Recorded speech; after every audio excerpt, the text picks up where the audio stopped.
अस्सलाम वालेकुम रहमतुल्लाहि व बरकातुहू। अल्लाह ताला सब दोस्तों को सेहत वाली ईमान वाली लंबी ज़िंदगी अता फरमाए, आमीन। प्यारे दोस्तों, आज एक अक्सीर वर्किया का नुस्खा दोस्तों के गोश गुजार करूँगा, जिसके 5 बहुत बड़े फ़ायदे हैं। ये नुस्खा हकीम अब्दुल्ला साहब का है। 5 बड़े फ़ायदे हैं।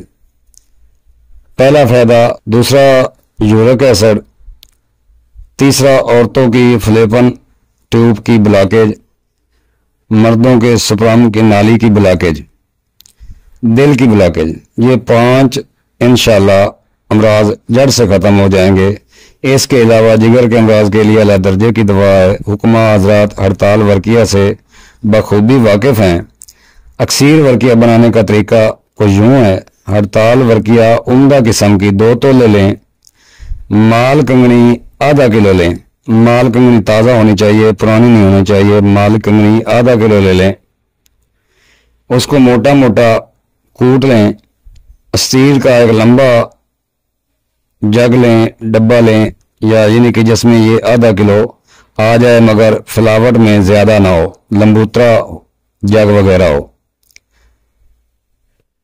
वो ले लें स्टील का। माल कंगनी को आधा नीचे, दरमियान में 2 तोले हड़ताल वर्किया रख लें। आधा जो सफूफ है माल कंगनी का ऊपर डालकर थोड़ा सा दबाकर गैस की मध्यम आग पर रख दें। जब माल कंगनी मुकम्मल जल जाए तो फिर थोड़ा ठंडा होने के लिए रख दें। ठंडा करके हड़ताल को निकाल लें और अलग रख दें।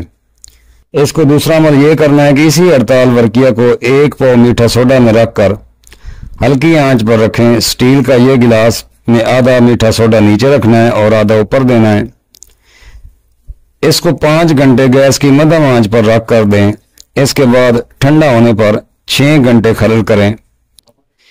1 तोला हड़ताल वर्किया लें इसमें से, या 2 तोले ले लें, और 1 पाव सुरख राई, यानी कि आध पाव आपने 1 तोला को लगानी है।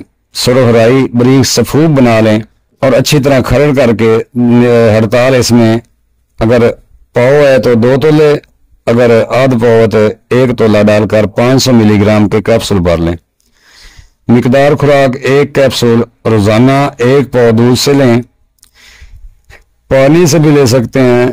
उजलाती साबी और उजलाती गुद्दी और बलगमी अमराज के लिए चोटी की दवा है। ये दवाई बनाकर भी रखता हूँ। अगर बना सकते हैं तो बना लें, नहीं बना सकते तो मंगवा लें। प्यारे दोस्तों, बहुत ही आला नुस्खा है, आप दोस्तों को दिया है। उम्मीद करता हूँ आप इससे बहुत सारे फ़ायदा हासिल करेंगे। दिल की ब्लॉकेज पर भी बहुत आला काम करता है। बनाएं और दुआओं में याद रखें। हकीम अब्दुल्ला साहब को भी और मुझे भी दुआओं में याद रखें। अस्सलामु अलैकुम व रहमतुल्लाहि व बरकातुहू।